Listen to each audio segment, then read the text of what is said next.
And with that, the 2024-2025 New Jersey Devils season is officially over. Welcome back to the channel, everyone. My name is Trevor, and it's been a little bit since the overtime elimination goal by Carolina, but had to get all my notes together, exit interviews. But I am ready to go with 15 pages worth of notes to go over, so sit down, get something to eat, get something to drink. We got a season to review, baby. So, Devil season ended, 2 weeks ago now? 3 weeks ago now? I think it's 2. Where are we at? Yeah, it's about 2. Yeah, 2 weeks ago now. And, eliminated by the Hurricanes in 5 games of double overtime, finally getting over it, and this is going to be a big offseason for this team here, so can't wait to go over it, what the players had to say, GM, coach, and just give my thoughts in general on how this season unfolded as we are officially in off-season mode. I got a nice shave, I got my annual haircut, got to keep up with it for the summer, but glad to finally get all that hair off me. Oof, it's been a while. So let us get right into it. So, save this until after the playoffs. So this is going to be some regular season stuff, mostly with these numbers here. The New Jersey Devils finished with a record of 42, 33, and 7. That is 91 points. They finished at home with a 19, 17, and 5 record. On the road, 23, 16, and 2. Third in the Metropolitan Division, 7th in the Eastern Conference, 16th overall in the National Hockey League. 9 shutouts, a goal differential of plus 20, goals for 235, 19th out of 32 teams. Goals against 215, 5th out of the 32 teams. Power play finished at 28%, third out of 32. Penalty kill, 82.7, second out of 32. So strong special teams play. Power play goals, 60 of them. Shorthanded goals, 7. And shots on goal, 2,303 total on the year. The month-by-month breakdown. So in October, they went 7-4-2 for 16 points in 13 games played. Solid. November, they really turned it on. 9-5-0, 18 points in 14 games played. Good. December, 8-4-1, 17 points in 13 games. Solid. This is where things took a nosedive. January, 5-5-3, 13 points in 13 games. February, they went 3-4, 6 points in 7 games. That was because of 4 nations, so not a lot of games in February. March, they went 8-7-1, 17 points in 16 games played. And April, they went 2-4 for 4 points in 6 games. So, strong first half of the season. And then the second half, that is when things really fell apart for this team post-Christmas break. Let's see, what do I want to go over next? Okay, so team-by-team results in terms of the divisions. The Devils went 14-9-3 against their own Metro divisional opponents in the division. The Atlantic Division, they went 12-9-3. The Central Division, they went 9-7.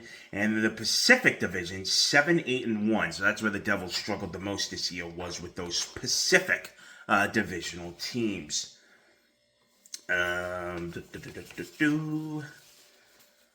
Let's see.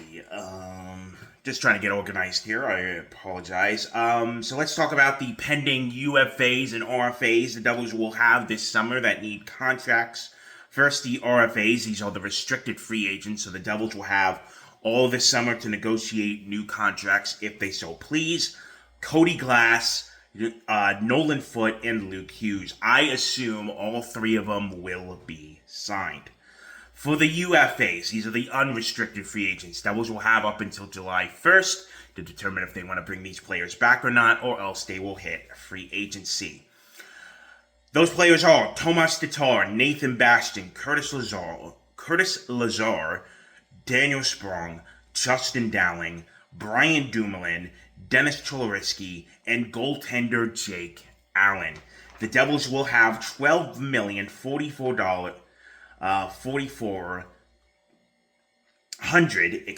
and $167 in cap space this summer. So, not bad. It could be worse. Luke is obviously going to take most of the money, all right? You're looking at a similar contract to Jack Hughes, I've been told, for Luke. Cody Glass, Nolan Foote, excuse me. Those guys shouldn't be bad. Out of the UFAs, the only one I really want back is Daniel Sprong. The rest of them can go. I don't know if you'll be able to sign Dumoulin, even though he had a good playoff. Just how loaded we are on the back end, and we'll see what they decide with Jake Allen if they want to bring him back or not. He had a hell of a season. I'm sure teams are definitely going to want him based on how he played this season as a number 2 goalie. Do the Devils bring it back, run it back with the Markstrom-Allen tandem, or do they finally give Nico Daws the shot as the backup goalie for next year? So that'll be something that need to be determined. For draft picks, all right? So, draft lottery was the other day. Islanders getting the number 1 overall pick, huh? Really strange. Ooh. I like the drawings, though, how they did it live in front of you. That was really neat. So, Islanders got the big jump, and Utah got the big jump, going from 14 to 4. With the new draft lottery rules, teams can jump a maximum of 10 spots now. So, Utah was the other big jumper there. So, we'll see how that shakes out. The Devils, so they do not have their first-round pick. They gave that to Calgary last summer in exchange for Jacob Markstrom. They sent the first-rounder and Kevin Ball. The draft pick was lottery protected. I should clarify that. So in case things went really bad this season, the Devils could have had it back. But no. So Calgary does get that pick for Jacob Markstrom. And, I've seen discussions online, especially the Calgary fans. They're just going hog wild. Oh, we got such a good draft pick, such a good trade. Jacob Markstrom was a top goalie for us this year. It worked out for both teams. I don't get the clarity that Calgary fleeced us. Did you see what Jacob Markstrom did in those overtimes? Especially Game 5, doing everything he can. So, your guess is as good as mine on that one. The Devils will have 2 second-round picks this year. One from Utah, originally the Oilers. That was from the John Marino trade on the second day of the draft last year. The Devils got a 2024 second, which they used, and a 2025 second that'll be available for this year. They also have their own second-round pick. In terms of third-rounders, Devils will have a third-rounder from the Vegas Golden Knights. This was the Paul Carter trade, where the Devils sent Alex Holtz and Akira Schmid to Vegas. Devils got in return Carter and a third-round pick for this year's draft. No third rounder of their own. They sent that one to Montreal for Jake Allen, and finally the stipulations of that are coming through. Jake Allen would have had to play 41 games starting if Montreal were to get our second round pick, but that did not happen, so they get our third instead. Devils will have their own 4th. No 5th round pick. The Devils traded that to the Dallas Stars on July 1, 2023, when we got Colin Miller from Dallas on that day. They have 2 6, their own, and 1 from San Jose. This was a pure draft pick trade. San Jose got a 2024 third in exchange for an 2024 third from last year and a 2025 sixth. So San Jose wanted to trade up. Devils traded down. And the Devils do not have a 7th this year. They traded that away to San Jose. That was last year on March 8th when they traded Vitek Vanacek and a 7th round pick to the Sharks. And the Devils acquired Capo Kakinen, coming the other way just to get the Vitek contract off the books. And now he's in Florida with the Panthers. So there is that. That is our draft picks. That is our salary cap situation. Pending free agents for the summer. Now we're going to get into the team leaders for the season. So these are the top players in each category. I got a bunch of them here. We're going to start with goals. Oh, no, wait. First, games played. Excuse me. Dawson Mercer and Brendan Dillon played all 82 games in the regular season. Mercer continues his Iron Man streak. He has not missed a game since joining the NHL. Goals leader Nico Hischier with 35. Assists Jesper Bratt with 67. Points Bratt with 87. Plus minus, surprisingly, Jack Hughes. He held on to it with a plus 12, even though he hasn't played it in a couple months. Penalty minutes, that went to Jonathan Kovacevic with 72 of them. So he spent the most time in the box out of any Devil this season. Power play goals, Nico Hischier, 14 of them. He led that category. Shorthanded goals, Jesper Bratt with 2 of them. You really saw Sheldon Keefe one run with Bratt and Hughes on the penalty kill. And, you really don't think of guys as killing penalties. You really don't. So the fact he was running them as much as they did, and they were successful, maybe they got something cooking there. Putting your star guys out there on a penalty kill for the speed. You get a puck bounced your way, they can fly the other end, while the power play guys for the other team are on their backs. So maybe they got something going there moving forward if everyone can stay healthy, which we'll get to. Game-winning goals, Jack Hughes with 7 of them. Shots on goal, Timo Meier with 238 of them. That makes the most sense. Oh, Timo. We're going to get to Timo. Face-off wins, Nico Hischier with 978 of them. Face-off percentage, Nico Hischier, 55.5. 55.5%, excuse me.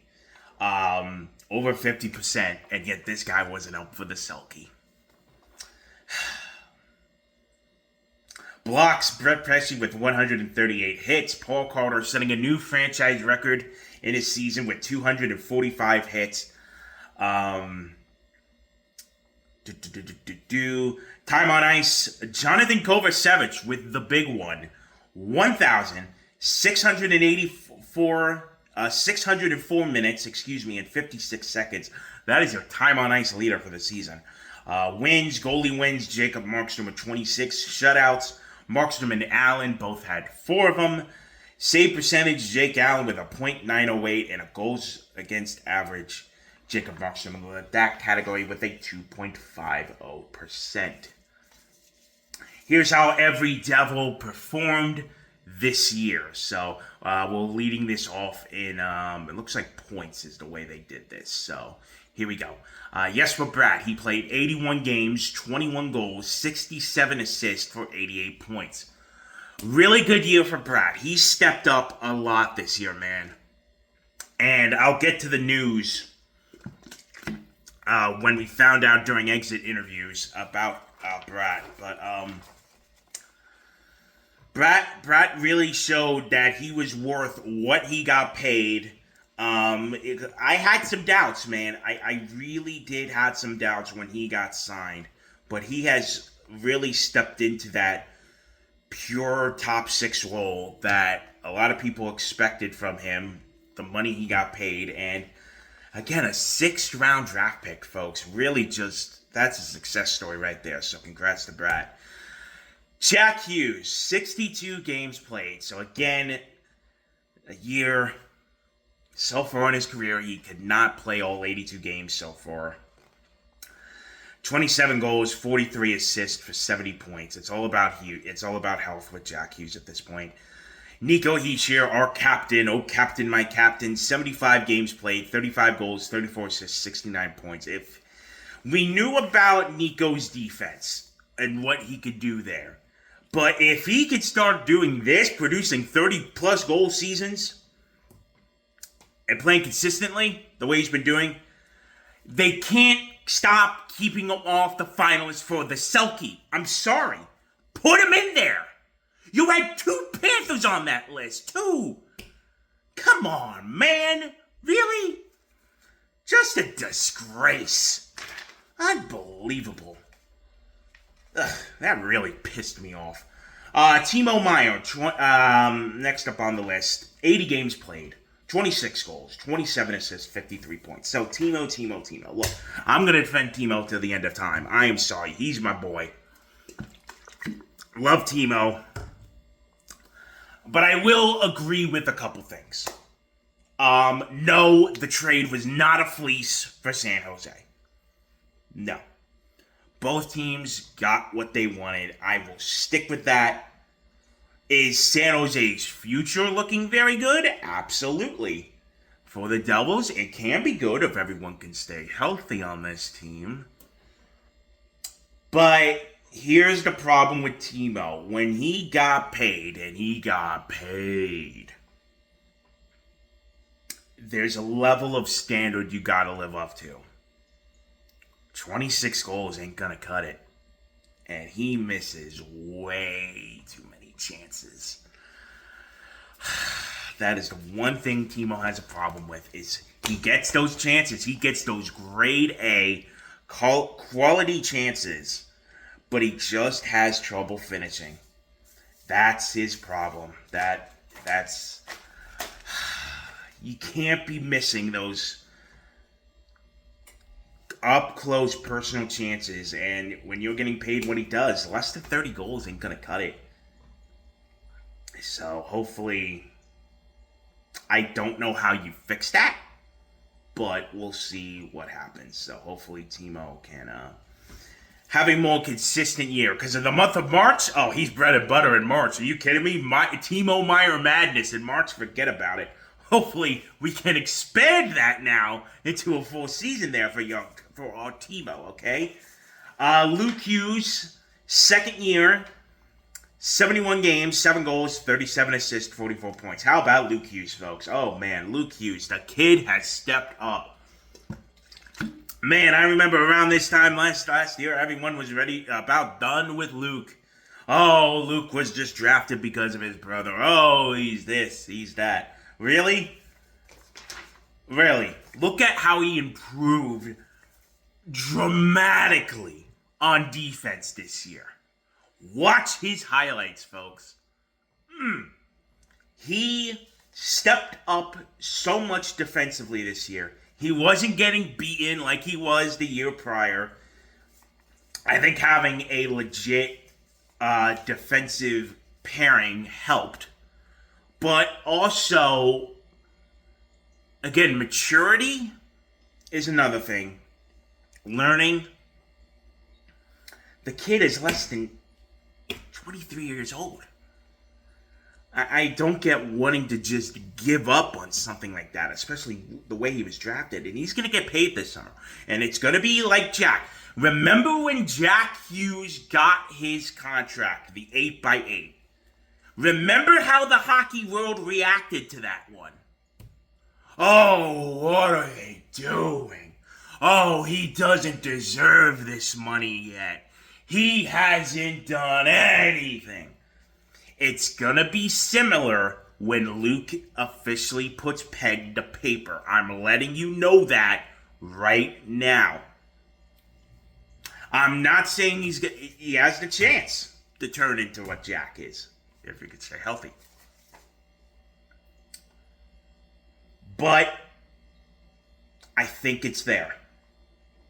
I really do think it's there. There are something. When Luke figures out the whole game, if he becomes more consistent with his goal scoring too, because some of the goals he scored this year were fantastic. The rest of the league's in trouble. They really are. Once he gets his complete game together, look out.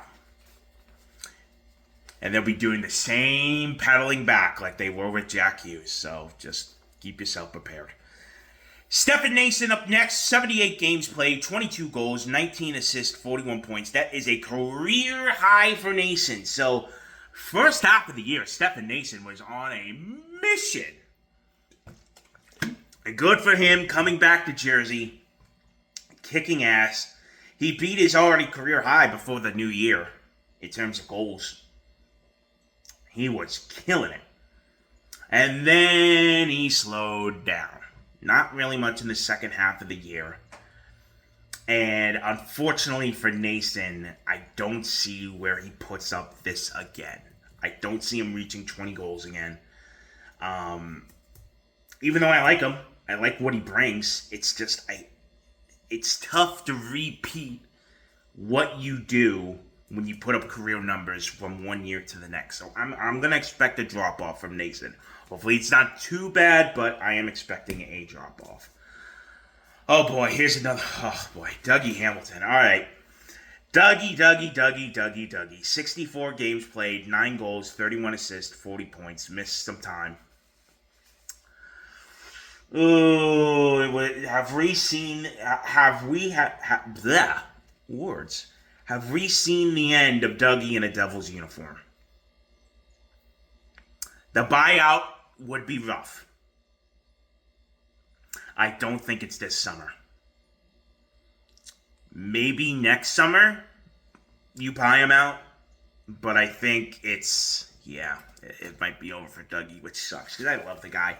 And you know what it is too? I met him last November at the team autograph event, and he couldn't have been any nicer.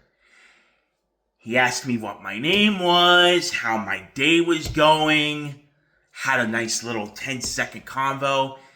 He personally autographed my jersey, my Dougie Hamilton jersey. He asked me, do you want this personalized? I'm like, yes. Thank you. It wasn't just, oh, hey, how's it going, scribble? All right, next. Dougie, he takes time for everyone in the fan base.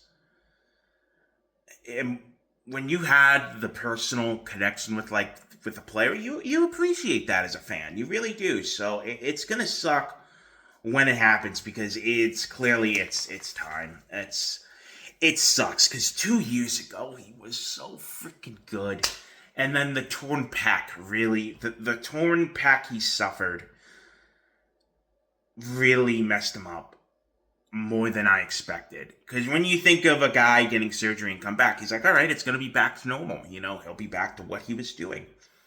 And unfortunately for Dougie, it's not it. And when it sucks is when you have that one style of play that you have and you can't even do that, then why are we paying you $9 million? So I just think if they're able to pull it off, then God bless Fitzgerald. I just don't see with the moves that I think are going to happen, Dougie isn't a casualty this year. Maybe next year, though. Unless he somehow turns it around. But I just don't see that happening. And it sucks. It really does suck because I love the guy. Let's move on. Oh, here's a guy that's... Okay, that I think will be traded this summer. Dawson Mercer. Oh, Mercer. Remember when you held out for a new contract? Oh, brother. 82 games played. Again.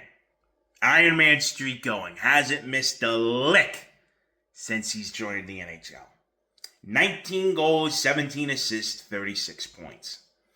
Not bad, but dude just goes quiet for what seems like weeks. And then he scores an occasional goal and then goes right back into hiding. There's no consistency. All Mercer has is his Iron Man streak. And I'm fully convinced if he didn't have that, if he's not a body you could just put out there every night because you know he's going to be healthy, you know he's there, he wouldn't be in the NHL. He'd be one of those guys floating between NHL and AHL. One of those guys. It disappoints the hell out of me because he looks so freaking good and then just fell off a cliff. I don't get it. It's disappointing to hell because he had potential and he is not living up to it. So, here's why I think he could be going. If the Devils are going to make a big move, And there is potential for a big move. Not saying it's all who we think it's going to be as a fan base, but I'm just saying if they all going to pull off a big trade this summer, Mercer is probably a piece that's going to go. As you want an NHL player going back, you know he's a body, you know you could plug him in. Maybe it's time for a change of scenery. Maybe he just needs a new home. And does he turn into something? Yeah, there's a possibility, but I think the Devils have reached their cap with Mercer. And he held out for a contract too. Can you believe it? Oh boy. All right, here's another guy, Andre Palat. Oh boy, Palat.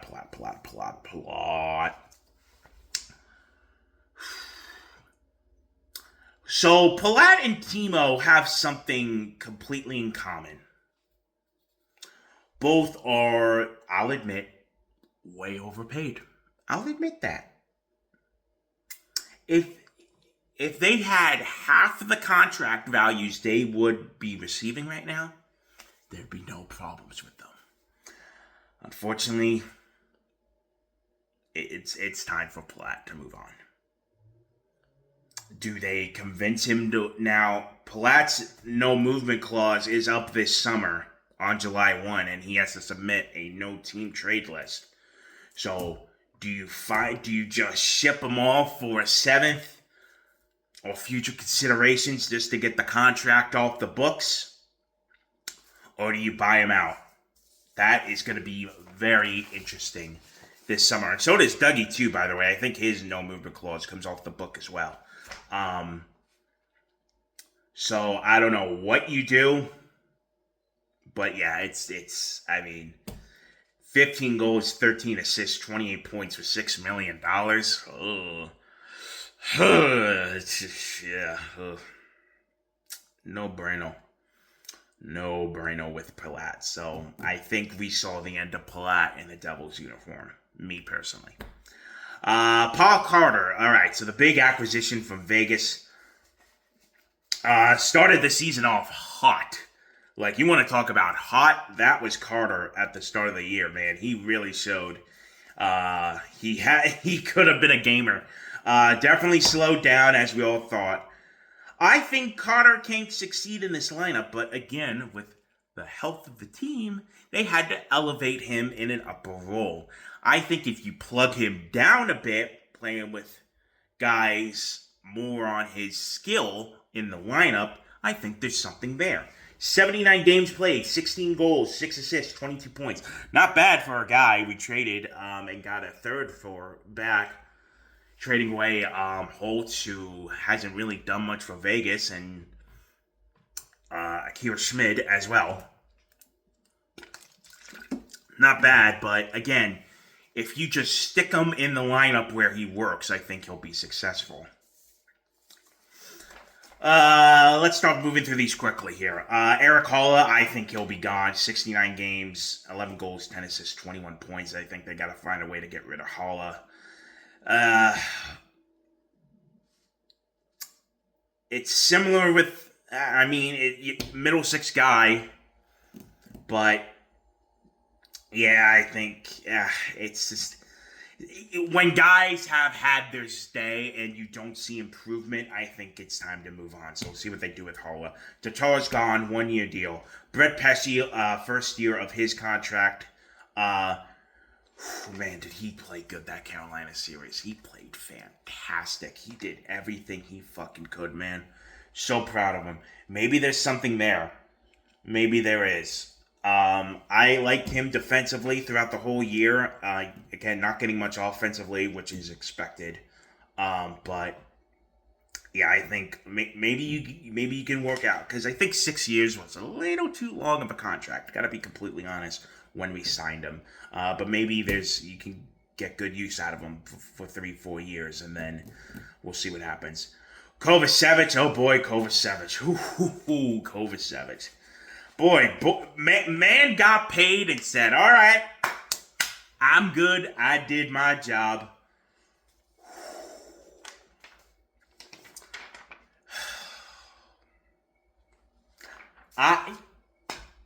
Man, what the hell happened with Kovacevic?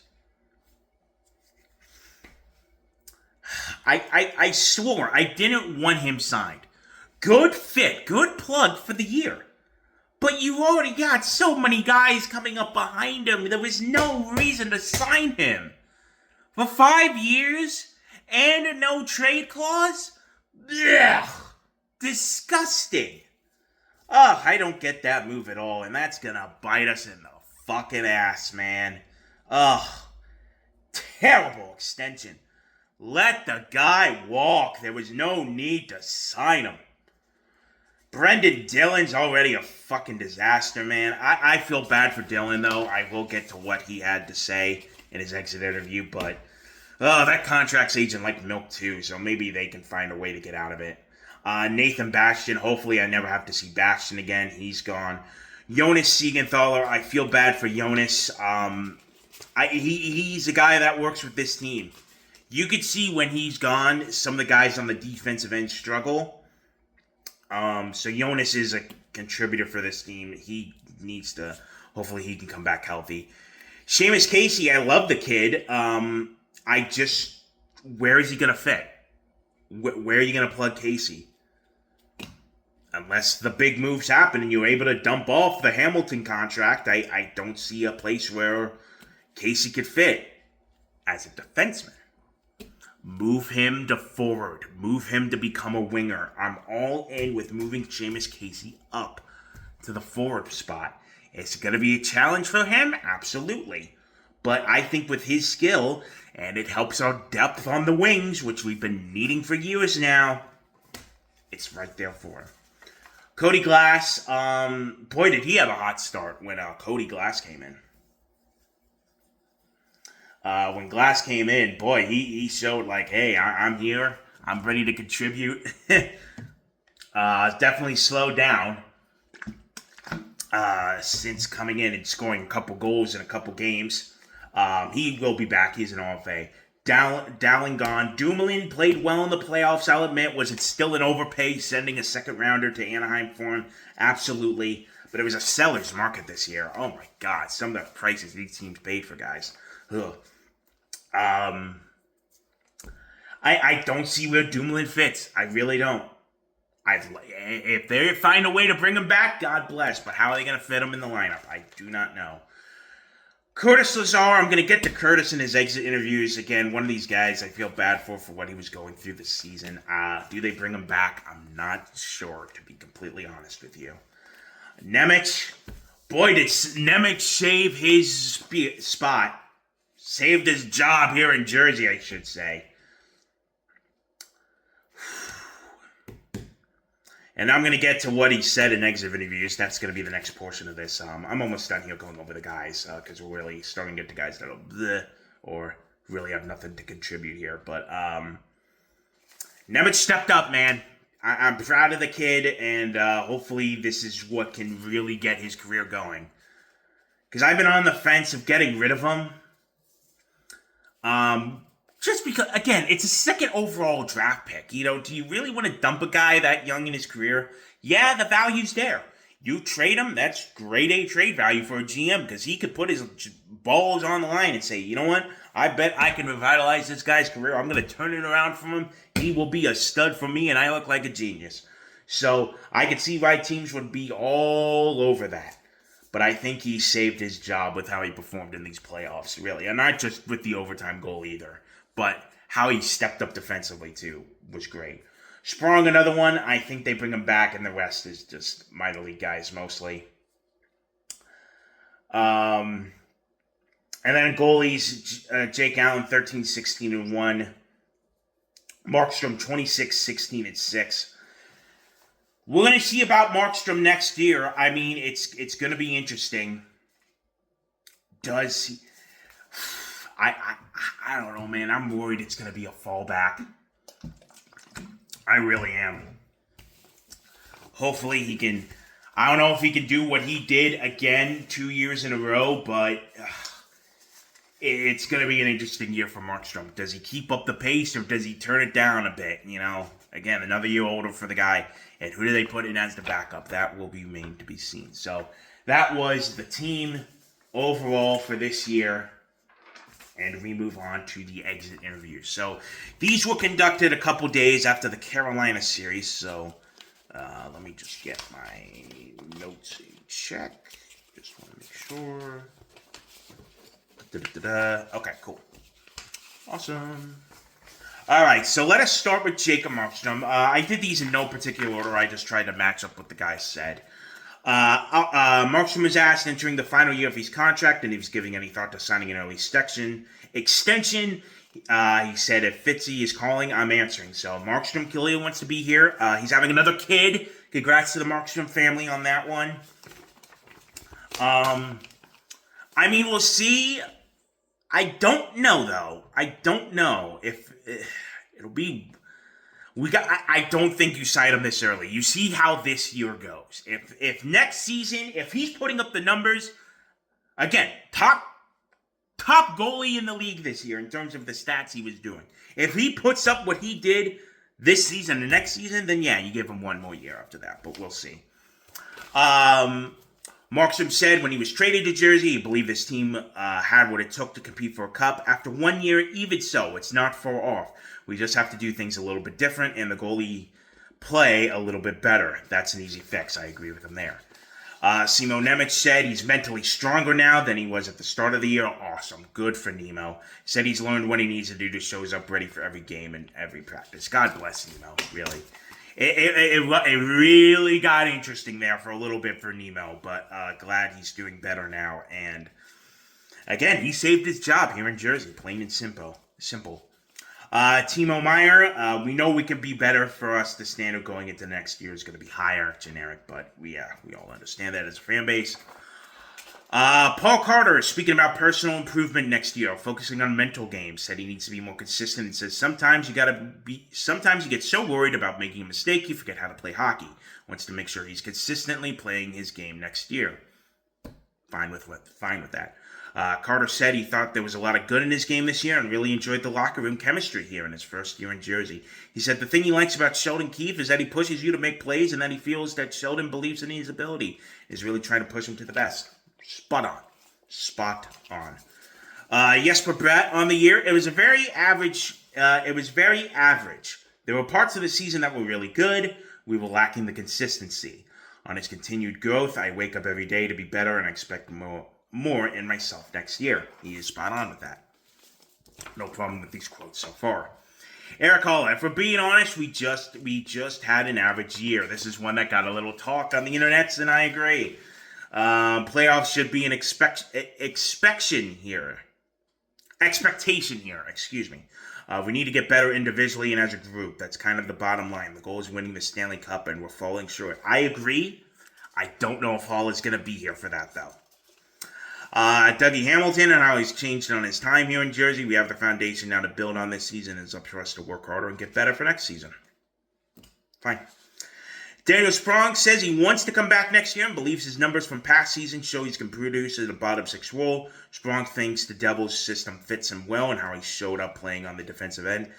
As well as Sprong said, Sheldon Keefe is his favorite coach he's played with for. He's honest, he's direct. I agree.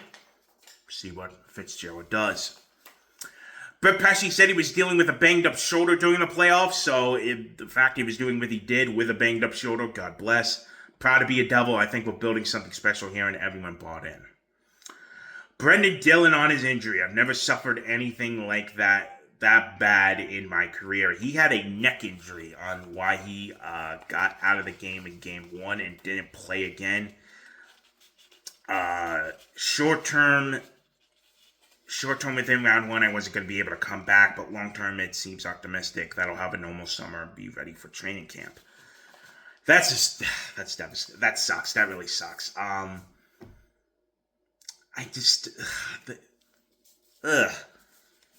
don't know. Like as I said his numbers, going back to him,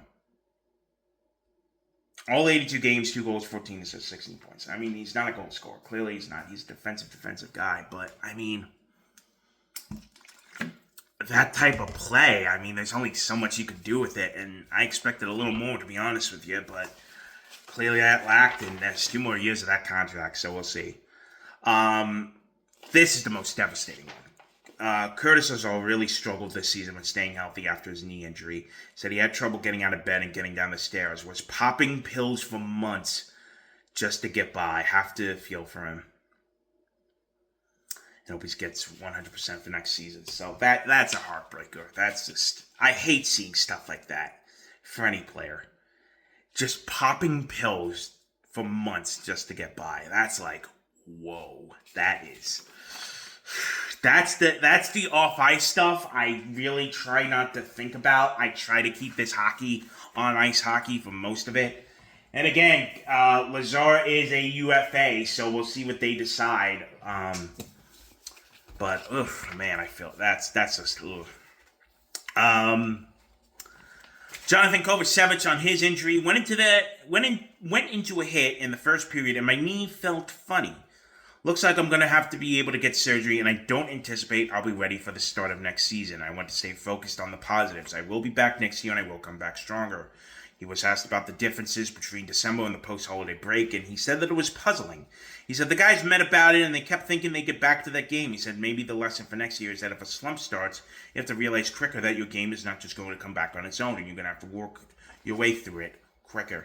I agree. So Kovacevic will not be ready for the start of next season, so automatically put him out of that defensive lineup. Who does that help? Nemec, Casey, again, Dumoulin if they decide to bring him back. We'll see how that works with the pairings when we get to training camp. Seamus Casey says this summer will be big for him. He's hoping to put on some weight and get his body ready to withstand 82 games. Fuck yeah, Casey. Get into it, kid. I love that for him. Jonas Siegenthaler says he's still in the rehabbing process to get his full strength back in his leg after his early season injury. Said that getting back to those playoff games was really valuable experience for him. Also, congrats to the Jonas family. He will be a dad sometime in the summer. His baby will be born in Switzerland, so congrats to Jonas. Cody Glass, a pending RFA. He was asked if he'll be back. He said, if I'd love to, my wife loves it here too. So there you go. We'll see what Fitzgerald does there. I think he will be back as an RFA. You really don't let those guys go, in my opinion. Dawson Mercer, if you look at our season with everything we went through, making the playoffs was an accomplishment, but you want to go deeper. Mercer on his year personally, pretty good. There were things you want to work on, like scoring more goals. Defensively, I thought it was good. As a young player, there were always things you want to work on. We'll see if he sticks around for it. I don't know what's going to happen this summer with Mercer. And finally, Nico Hischier, the captain. And I saved him for this. I saved him for last. And a lot of the guys, I didn't put it down, but a lot of the guys, they were asked about Hischier, and they said they love him as a leader. He's definitely the captain of this team. They stand by their captain. He goes one way, they follow him. So, Nico, on what he hopes his team learns for this year. We understand that we can compete with anybody. We would have to do it consistently. In an 82-game season, you're going to have tough times. You have to come out. You have to come out on the other side. The next step for this team is having a great year, winning the division, and making a deep playoff run.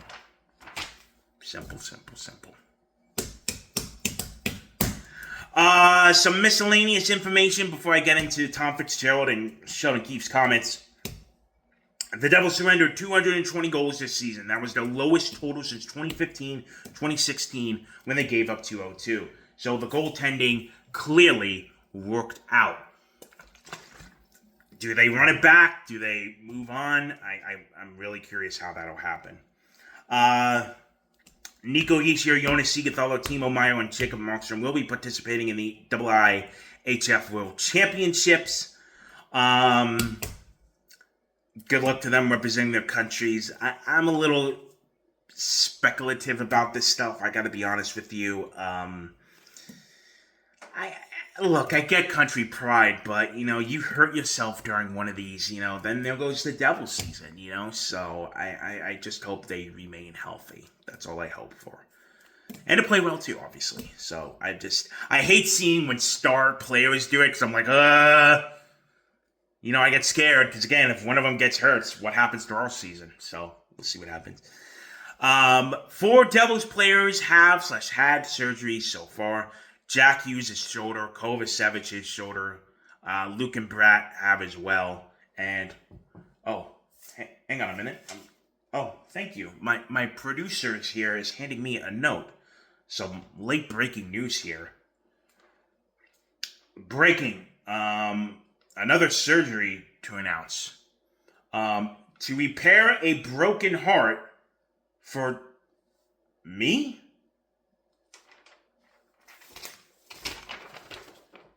I will be getting surgery myself to repair my broken heart after how our season ended.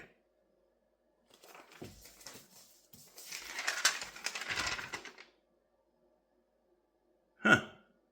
Well, I'll be damned. Wow.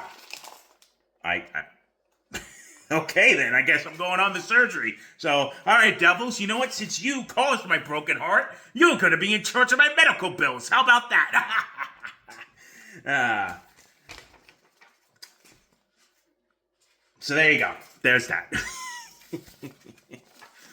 Come on, you think I had to add a little humor into all this? Come on, you really think I was going to go through this without trying to get a laugh out of this? Come on, had to have a little fun. No, I'm not getting surgery. All right. Ugh. All right. Last but not least, let's go over the reason why I couldn't do this video until now. I was waiting for Tom Fitzgerald and Sheldon Keefe to make their comments in their exit interviews themselves. And here were the major ones that they gave back and forth here. Mostly Fitzgerald. A couple by Sheldon Keefe too. First thing Fitzgerald said, it was a good year. Was it a great year? No, it was disappointing to get knocked out in 5 games. Sheldon Keefe, I wanted to establish a foundation we could build upon, being a consistent contender in playoffs, making playoffs consistently.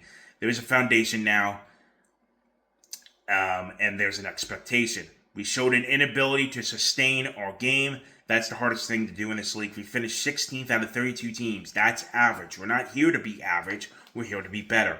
Players and coaches will have to get better individually as well. Tom Fitzgerald, this was the big one he said yesterday, all right? This was the quote of the press conference. We won't be coming back with the same group. I can tell you that because it wasn't good enough. So there you go. So again, that's why I think most of those UFAs, gone. The RFAs, I think they come back, but we'll see what he does with some of the guys with the contracts here. You know, again, a Mercer, what do you do there? Dougie Hamilton, do you buy out Platt? Do you free up money? Do you free up the big money to help bring in a new team? So that is what we'll have to see this summer. Fitzgerald also said he banged my head against the wall every day wondering what his depth scoring. Oh, Fitzgerald. Oh, boy. Ugh, that was an interesting one.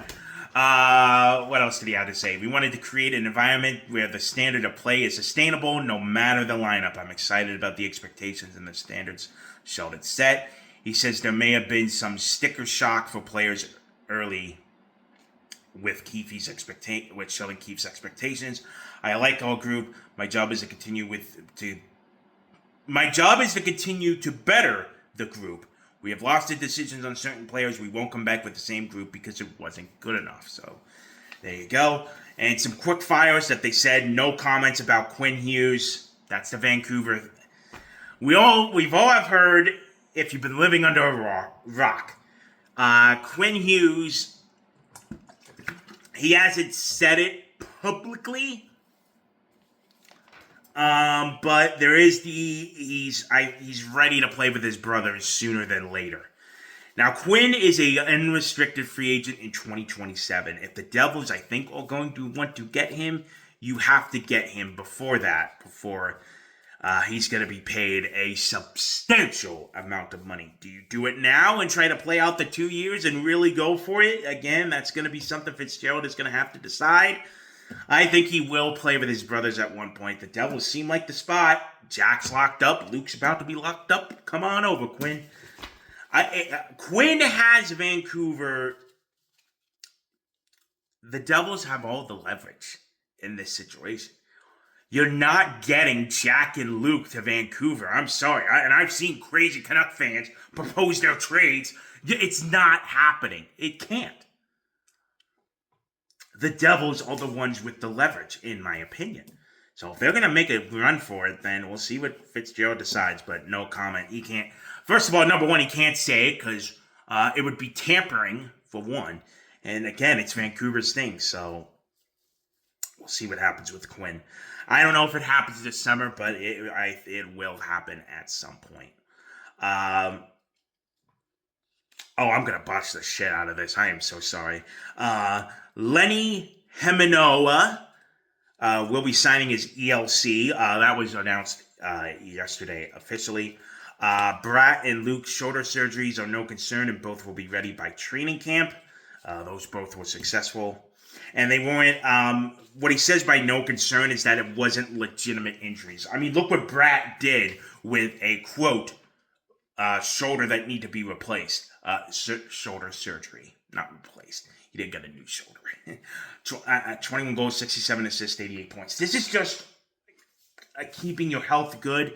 And for Brad specifically, he talked about how the Olympics are coming up and he wants to be 100%, so I do not blame him for that. Gritsuk will have the chance to make the team, so that is Arseny Gritsuk, the top forward prospect from Russia, coming over to North America finally. 1 year ELC. We'll see if the hype is worth it. I'm certainly excited about it. I think he will help. Will he be the stud? That will remain to be seen, but he will get his chance to compete for training camp. Two guys were most impressed by Nemec this year as the season went on. And, here's the one. And they said Jake Allen could come back, but they really like the tandem with him and Markstrom, so we'll see what they decide. So, that's where everybody starts. Now I get to my final thoughts, as I'm at 51 minutes of recording time. Thank you for watching this far. I appreciate it. Ready to about wrap this up here. So, I did the numbers. I crunched everything. I went back and looked at specifically when the Devils were fully healthy for this year. Want to guess? 6 weeks. That's it. Only 6 weeks this team was fully healthy. And guess what? They spent those 6 weeks in first place. Is it a good excuse? No. Slight concerns they can't play up to those standards without being fully healthy? Yeah. Here's the goal. You gotta learn to play with adversity to be successful. Because that's what the elite teams do. Every time this team had something happen to them, they just crumbled. Any type of bad news, they fall apart. So, while 100% being healthy would improve things, and if the Devils were 100%, I think they would have gave Carolina a run for their money. Would they would have won the series?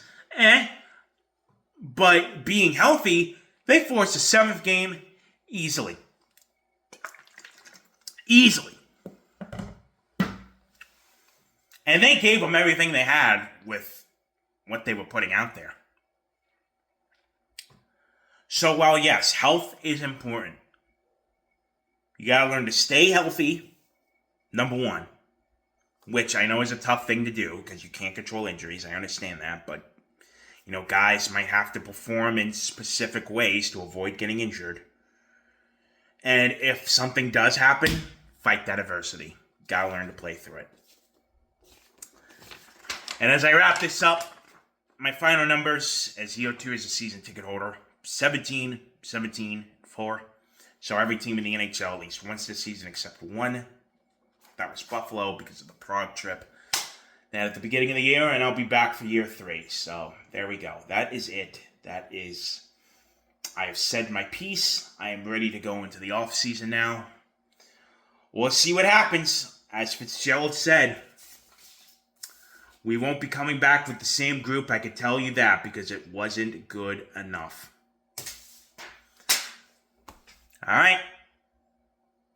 This could be Fitzgerald's last summer, potentially. And hopefully he does it smart. He does it right. And not stupidly. So we will see what happens. Any breaking news that happens throughout the summer, I will be back for it. But that is it. I am ready for the offseason. I am ready to put Devils hockey to bed. It is over until September. I can enjoy my summer, and hopefully y'all do too. And this was a big year covering the team. Thank you all for your viewership. For watching. If you watched it from October to now, somewhere in the middle, thank you all. And yeah, season had its ups and downs. You know, going to the amount of games you do. Do you expect to win every night? No. With the amount of games you go to in a year, as myself, you're not going to win all of them, and that's fine. I understand that. But when I go, I at least want to see an effort was brought. I want to see them care. And some nights they just didn't. They get run out of the arena and they just don't put up a fight. And that's what disappoints me the most. If I go and they play hard and they lose close, you tried. I could say you tried. Will it be disappointing that they lost? Absolutely. But I could say, you know what? You gave them everything you got tonight, boys. You made it worth the money to come out.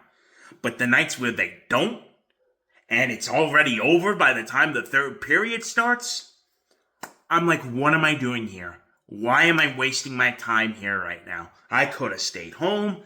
Gas money, this, that, and the other. My train tickets that I gotta buy. Why?